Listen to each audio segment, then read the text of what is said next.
So pretty much it obviously seems like the past couple of years, definitely at least, wrestling has grown tremendously in the Southeast and especially Tennessee alone.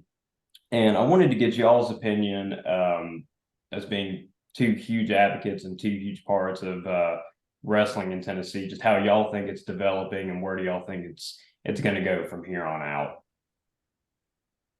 Yeah. Go ahead, Mike. Just kick us off, my man. Um,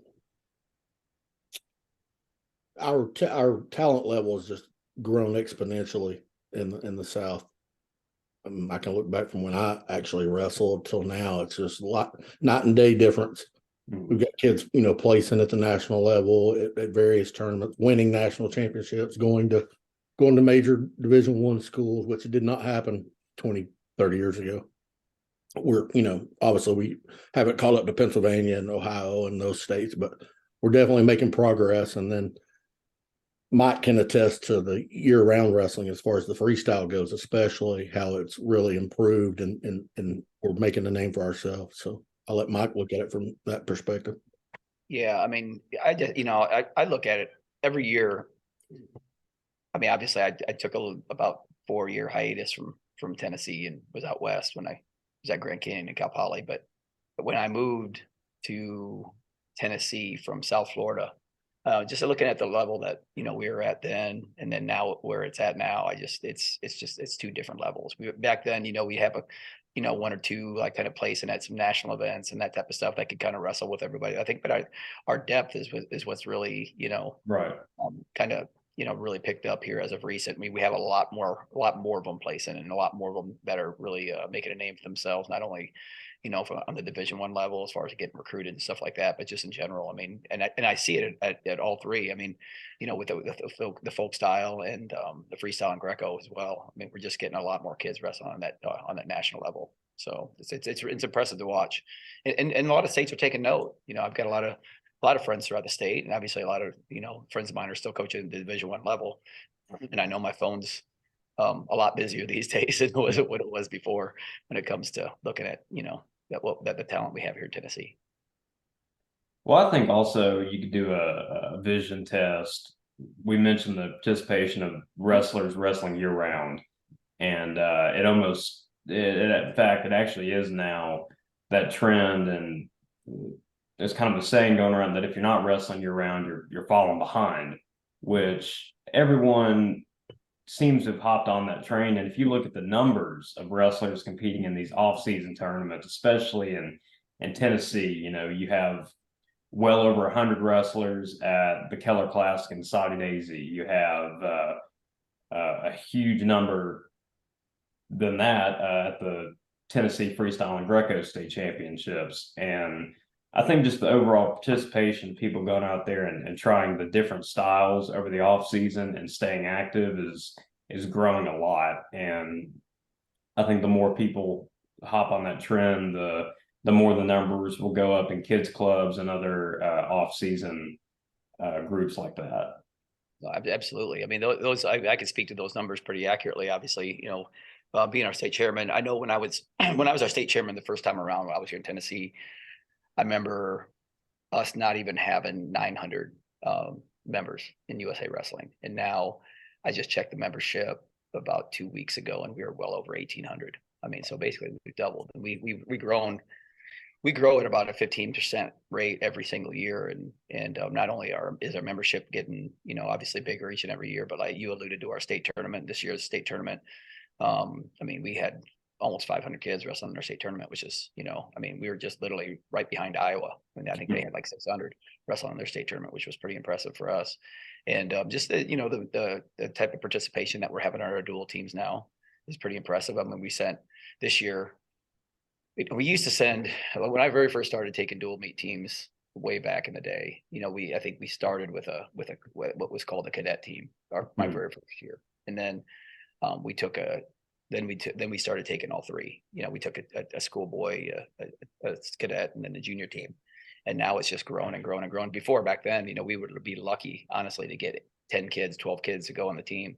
It was just very difficult to get them to go. Now each one of our teams are loaded with the maximum amount of participants on their team. So this year, we're taking a 14U, 16U, and a junior team on the boys side, and then also a 14U and 2 junior girls teams to the duels this year. So, it's like I said, it's a lot of excitement right now with our USA Wrestling organization. But as far as from a membership standpoint, but I'll be honest with you, we couldn't do this without what Mike and his crew does on the AAU side. I mean, I'm very, very fortunate what I have going on in AAU. I have a fantastic board of directors. That very, very, hardworking group of people, strictly volunteers as far as our board's concerned. But Mike's got a fantastic army over there on his AAU side too. And I think we're just fortunate in our state that Mike and I's organizations work so well together, because it kind of just goes into, I mean, a lot of times in a lot of states, you'll see the two battling back and forth, AAU, USA, New Way, all the different organizations of wrestling. Whereas we promote each other. I mean, we don't touch the little kids. Folk style, that's all Mike's deal, in AAU, and they, totally go in and start pushing their kids to participate in freestyle Greco. And it's actually kind of interesting this year.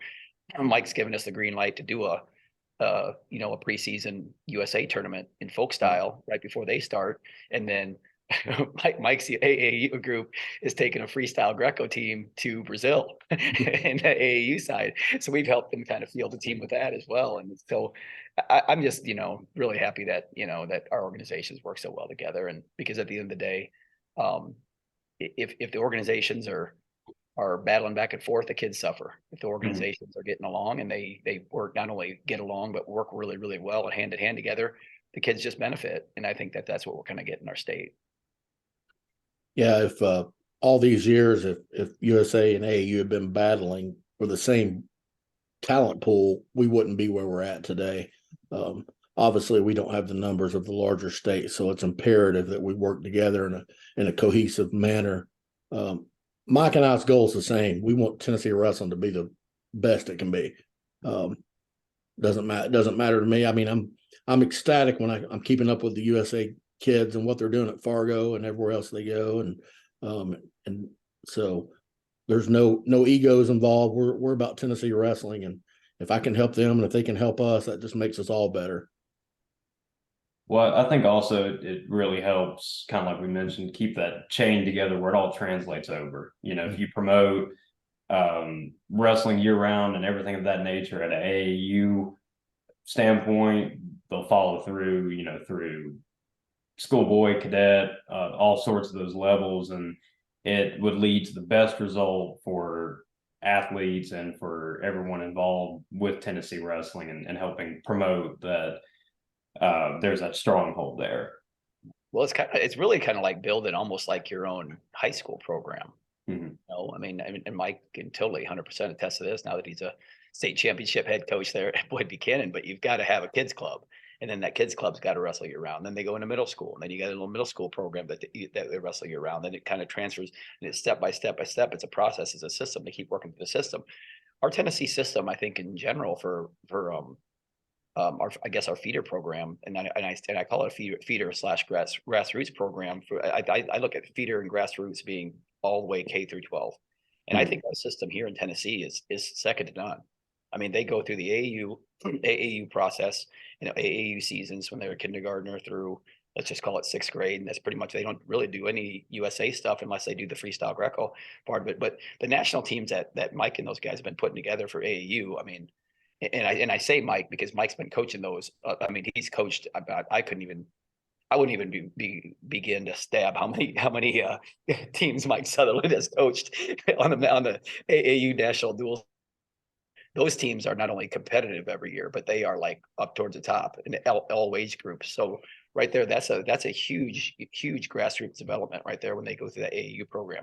And then when we get them as USA kids, they already know how to wrestle. We got the best kids in the state that are now transferring over to our freestyle Greco program, and it just kind of goes and just keeps circling back. And then they get into the high school, and obviously when in the off seasons, in addition to their high school teams, there's really one option, and that's from a freestyle Greco standpoint in USA. And I would put our system up against really any system in the country, just because the two organizations work so well together.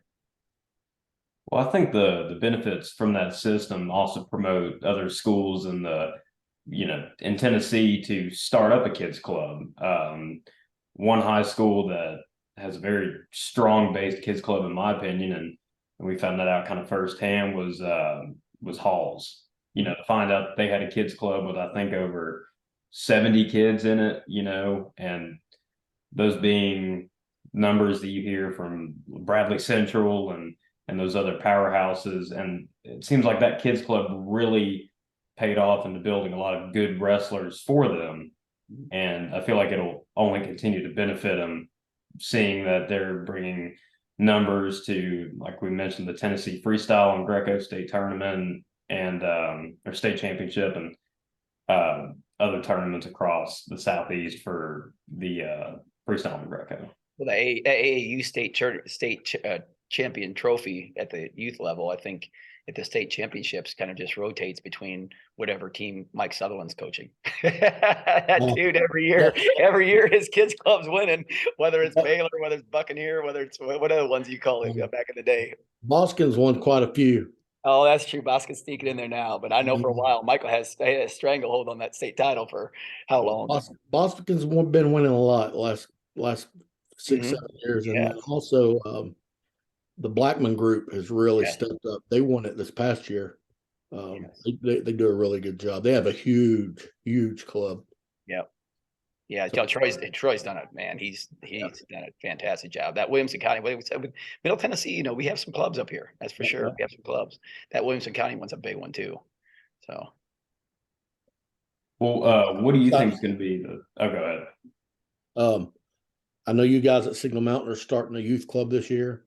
Yes. We got Nico's doing it, isn't he? Mm-hmm. Yep. Nico Brown is at the helm for that. Middle Valley, Billy Swanson and John Lane, a couple other guys are starting one in Middle Valley. Wow. East Hamilton starting one. So just in Chattanooga alone, we'll have three brand new kids clubs this year. So right. Yeah. We've got Kane Nation Wrestling Club, Middle Valley Maulers, like you mentioned, and then Signal Mountain be starting theirs up. So if anybody's interested, please send some contact info. Let's get some numbers in there. You gonna help Nico out, Mason?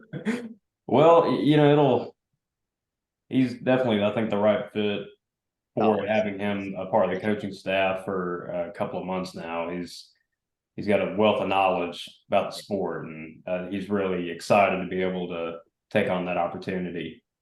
And it'll be man, I'm so happy to see Nico back in the wrestling circles and just whatever capacity he can get back into. I loved coaching that kid. I love that kid, man. I can't say enough great things about Nico. He's awesome. But of course, you got, you know, the other guys that you got starting those clubs up in Chattanooga, man. You got some good ones popping up there then, Mike. We know with Nico starting that one and John and Billy starting the one. And I'm assuming that the East Hamilton one, I think that's probably going to be Fabian, isn't it? I think so. Mm-hmm. Yeah, it should be. I think for the Kane Nation, it was Fabian, Eric Mountain, and Cooper Reynolds. There we go. Oh yeah, yeah. That's good stuff, man. Good stuff. And another guy contacted me from, I forgot the county, right below Kentucky, kind of an area that doesn't have wrestling. He moved down here from up north, Michigan, I believe, maybe. But he was inquiring about starting a club, and so I gave him all the information. So there'll be a new club up there in an area that doesn't even have high school wrestling. So that's really good. And he already asked me. He said, "Hey, I want to, you know, start a high school team." And I'm like, "Hey, I'll hook you up with all the right people." So I'll be touching base back with him next week, and you know, give him all the details he needs and who the contacts that he needs to make that happen. Well, man, go ahead. No, I was just saying that's great. Great to hear that area needs something there. Well, and to kind of add to the growth of those new programs, you have even like Lincoln Memorial. They added their new program. You know, they're Division II up there in Harrogate, and you have a lot more high schools, I think, throwing their hat in there with trying wrestling. And there's one unique case, which it's a story that is pretty unique, is Rob Atwood's story with Trousdale County, being the lone wrestler for them and doing so well there. I think that that's kind of an example of how, no matter the circumstances, you can go as far as you want to go in the sport, given the right opportunities. That's another kid. Rob came up through our AAU program wrestling since he was in kindergarten, and he was on multiple state teams that we took all over the place. So he's got a great foundation, and I'm glad to see that, you know, despite his school not having wrestling, he didn't just give it up. So Right. Yeah, he's actually signed up to go to Fargo.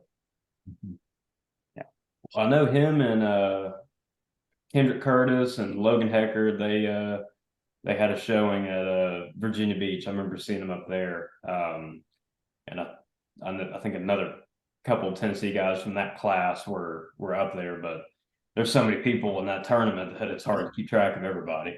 All right, those two you mentioned right there, Logan and Kendrick. I mean, they're going to wrestle Division I schools next year. You know, the small town Tennessee kids. That's great. I mean, I know Logan's going to Campbell, and I know Kendrick's going to UTC. So, yeah, it's like I said, man, it's a good time. It's a great time to be in wrestling right now, right? And have kids in wrestling in Tennessee.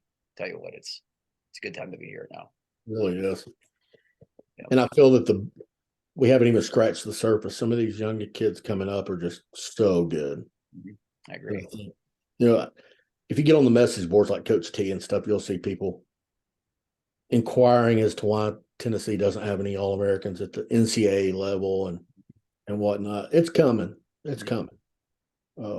Obviously, Cody Chittum's got a tremendous future ahead of him, and Mason Renich and Cooper Flynn. I mean, Cooper Flynn just made a world team. You know, yeah, absolutely. Mason Menace was All-American at trials. Absolutely. Tennessee guys that are getting in there, and they're doing well at that, you know, and yeah, I mean, absolutely, you're 100% right there, Mike. I mean, we got it's coming. Oh yeah, no, I definitely think there'll be. You know, we actually in this state. I know I'm just kind of comparing, you know, when I first came and then now to what we have, you know, the different situations throughout the state. There's a lot more that, like, you see a lot more clubs and training centers, you know, that kind of bring, you know, the kids from certain areas together a little bit, you know, to wrestle a little bit more, the better kids, you know. I mean, obviously up in East Tennessee, they, you know, D'Angelo and Zeke Moisey have their deal going on up there, you know, bringing, you know, kids together and the better kids training together. Chattanooga obviously has that Minion Training Center. You know, we have our Young Guns program here in Middle Tennessee, and even out west, you know, in Memphis, I know Christian Brothers and Houston got together, and they kind of did a rotating nights, getting the best kids from Memphis together, training. I believe it was through the springtime ish, that thing. So they were doing like a I guess a reciprocating location deal. So, you know, people are starting to figure it out that needs to happen within our state, you know, in the different quadrants of it to be successful at those national levels. So. Absolutely. Well, I think the idea of those new training centers popping up, like you mentioned, really allows people to come together, and it's really a case of iron sharpening iron, because you're bringing a lot of good talents, some from different states, to practice together, and you're working with different wrestlers, and you could build a monstrous group, you know, we'll use like the Minion Training Center for an example, Sean and Cody Russell, and those very decorated collegiate athletes there, and also on the international scene. And they're really, I think, in Chattanooga, building a strong group with bringing a lot of various wrestlers together from all across the Southeast, you know, to train and really kind of get their foot in the door with a diverse group. No, absolutely. I think so. And again, you know, I think one of the big benefits in our state is, you know, the two organizations, and not only how we work together, but, you know, just the people that we have involved in each organization. I know Mike could speak at length, you know, and probably will, about the volunteer base that he has, you know, in his AAU program. And like I said, I can't say enough about my, you know, my board of directors and our volunteer staff and everybody that works for us. I mean, you know, we have people that spend, you know, countless numbers of hours on a volunteer basis, you know, trying to grow our sport, you know, from a freestyle Greco standpoint and a USA Wrestling perspective. And like I said, I'm super proud of everybody on our board, and just I'm very, very fortunate to be associated with the group of selfless people that I have, you know, that are really in the benefit to moving our state forward. And like I said, I'm sure that Mike feels the same way about his group. Absolutely. There's so much work behind the scenes that people don't realize. It takes a lot, and I've got a great group of people across the state on our board of directors that really just roll up their sleeves and put ungodly amount of time in during the season to make sure everything goes smoothly. Nothing's ever perfect. We always strive to be better. One of the biggest things that we're trying to prove upon is our state tournament. There's only a couple venues in the state that are even large enough for our AAU state tournament. We used to be in the Ag Center where the high school state is. Right. We got kicked out because parents let kids run wild. You know, they show up at a tournament and they think they can release a little 5-year-old to do whatever he wants all day. And so we lost that venue. And a lot of our parents complain that we have to go to like convention center style rooms with no bleachers. Well, we don't have an option. There's nothing big enough in the entire state. We would love to be in the Ag Center, but like I said, we lost that venue. They've agreed to let us back in. Now we can't find a date that works. They're so booked up years in advance. So we're still striving to find better locations to improve upon the seating. That's our biggest complaint. And then the excitement, when a little 8-year-old makes it to the state finals, his mom and dad and brother and sister and grandmother and cousins all crowd around the mat, and it's hard to see. Yeah. So that's really our biggest thing that we're working on, is just trying to find a better facility. Memphis has an extraordinary brand new facility. Have you seen it yet? I've heard about it. Yeah, I've been all over the country. I've never seen anything like it. Really? I highly recommend everybody just Google Memphis. I forget the name of it. It's Memphis Sports Complex or something. It's crazy. It's amazing. Of course, Memphis is way out. The way our state is shaped, it's a long drive for people from East Tennessee to go to Memphis. So, Right. It's a catch-22. Some people will be upset that they had to drive for 7 hours, but we're looking at various options, trying to make it just more fan-friendly. Because we're running like, roughly 1,000 kids at our state tournament. It's 10 mats, 2 days, nonstop. It's there's just not any venues in Tennessee that holds 10 mats.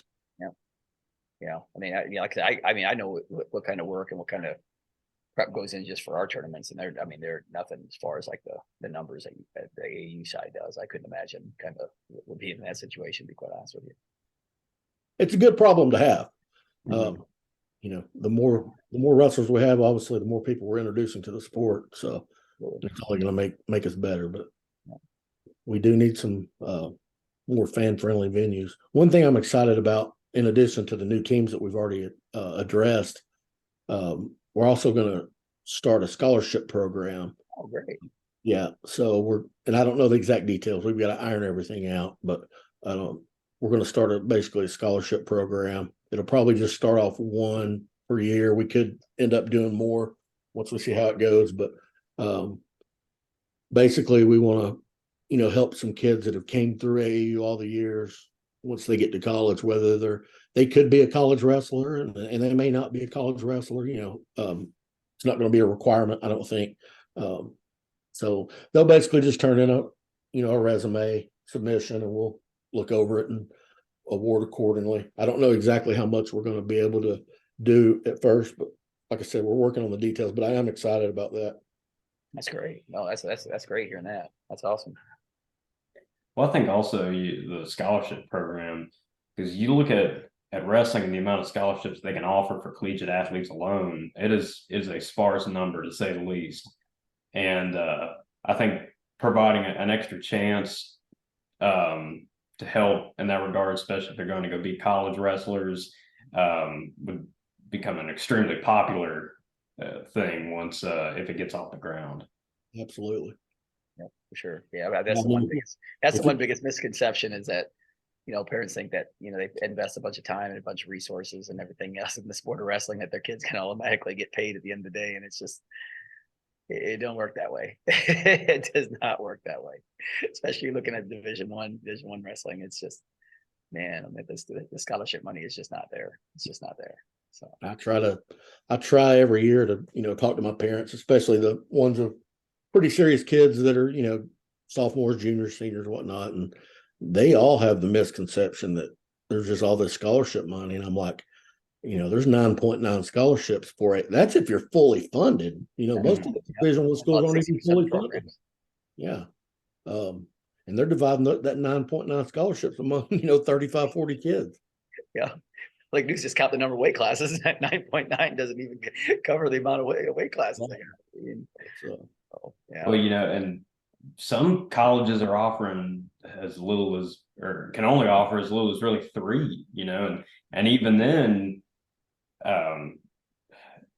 mainly in that case, and even for 9.9 at best, you're on about a quarter scholarship, and maybe the top guys in the country are on 90% scholarships, but so it's really you're not getting into it to get your college paid for. You're getting into it to compete on the collegiate level.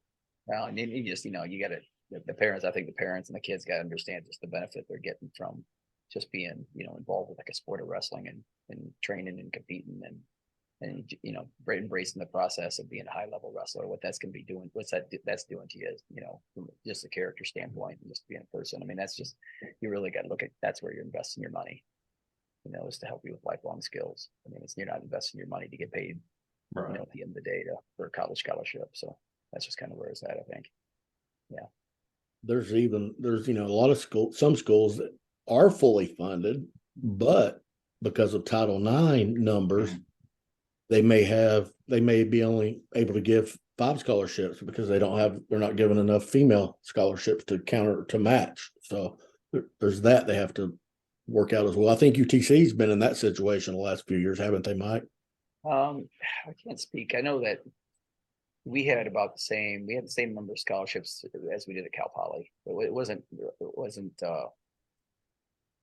wasn't driven off of Title IX. It's just the scholarships were what they were. But now, I know, like I said, we are very, very, very similar from a budget scholarship standpoint. It's like I said, with the time I spent at Cal Poly, I know that since I think it's been 3 years ago since I resigned from UTC. I know they've added at least one scholarship. I know because of the Will Dendy golf tournament. Heather was telling me that last time I spoke to her about that. So I know that they're adding because of that, because they raise a significant amount of money with that golf tournament. So they're getting there. And they're getting there. I know Cal Poly. Those are the ones I really know, off the top of my head. But I know that John's added a scholarship or 2 since he's been at Cal Poly. So it's getting there. So it's crazy because there's some SoCon teams that are. I mean, I was just talking to Daniel Elliott from Gardner Webb at the Southeast Regionals, and they're fully funded now. Really? Oh yeah. I mean, Daniel's built a solid infrastructure at Gardner Webb. He really has, and you can see. I mean, his teams are getting much more competitive. I mean, he's added, I think, a full-time head assistant coach. They got a couple of GA positions. They got a really nice wrestling building, which they had just started when I was at UTC with Heath. They just started kind of, gotten out this whatever wrestling area. They started wrestling building, and now it's coming to fruition. So yeah, I mean, it's just like programs like that in the South that are just doing a great job as far as, I mean, App State's always done a great job. Campbell, obviously they've had in the last 5 to 7 years have had a really good run, especially, with Big Colot was there getting, he was, bringing in, I think, some pretty good funding and stuff like that. So, and then we get new programs popping up here in the South. Ned Chuck's got a new one popping up there at Bellarmine, and he'll do a good job there. So Where at? At Bellarmine in Kentucky. Okay. That's up in Louisville. Yeah. So he's going to do a good job with that. Ned's a solid guy. He's going to do a great job. So just, in the South in general, I mean, things are, I look at their Southeast Regional tournament, the numbers were up to there. I mean, obviously our Tennessee our participation, we had more participants in Southeast Regionals than any other state in the South, even more than North Carolina, the host. And that's been the last 2 years. Do you know how many? Do you know how many we had from Tennessee off the top of your head? Oh, I'd have to check on track, but it was a lot. I mean, it was a good amount, man. We were like significantly ahead of all the other states. Awesome. Significantly, yeah. So we're it's exciting. Like I said, man, I think it's just an exciting time to be involved in Tennessee wrestling right now, for sure, at any age group. Is David Lipscomb still starting a high school team? Have you heard anything else? The rumor was that they were, and actually a friend of mine was actually hired he was going to be the coach. I think they put that in the back burner for right now, because I know he's staying where he is now. And I don't think that's happening for this year. But I know when Trent Dilfer was the coach here, the football coach before he took that job in Mississippi, he was very adamant about starting the program. So, but I don't know what the timeline is on that. I know they put it on the back burner, but from what I understand, that the new coach that they got, the new football coach, is also very, very interested in starting a program. So it wouldn't surprise me if they had something pop through here pretty quick. I know they got some pretty good resources there. That'd be a great spot for one. Be a great spot for one. Got a high school program and a college program would be a great spot for them. Yep. Well, kind of just summed it up in these last few minutes here. All around from what we discussed for the past 30 or so minutes, like you mentioned, it's an exciting time for Tennessee wrestling, and I think we're really on the rise with the talent and the participation, the numbers. Just seems like all around Tennessee wrestling is starting to grow a tremendous amount, and it will continue to grow for a long time after these next few years. So I think it is put best. It's a very exciting time to see where the sport goes and how the state continues to grow with its connection to that sport. Absolutely. Well, thank you all for joining me and coming on to discuss, like we mentioned, the growth of the sport, and good luck with y'all's respective clubs and everything on the business side of Tennessee wrestling and everything included. It's been a pleasure to get to discuss sport. Appreciate it, Mason. Yeah, thanks for everything you're doing, Mason. It's things like this that are really helping our sport too, as well.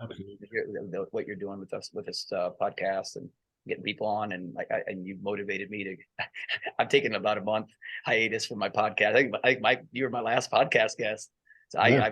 I had Ace Chittum ask me a couple of weeks ago who's the next guest, and I'm like, man, I've been so busy. I kind of dropped the ball on it. So now that our dual teams are almost over, I'm going to start getting our dual team coaches on there, and I gotta start being. I gotta take a page out of your book, Mason, and be a lot more consistent. Well, no, thank you all. What you're doing is a good thing, my man. It's Absolutely.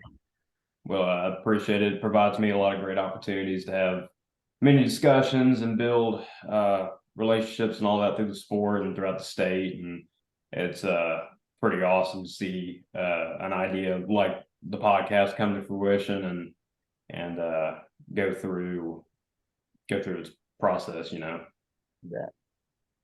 But Keep it up, man. Keep it up. Well, thank you, y'all. Y'all take care.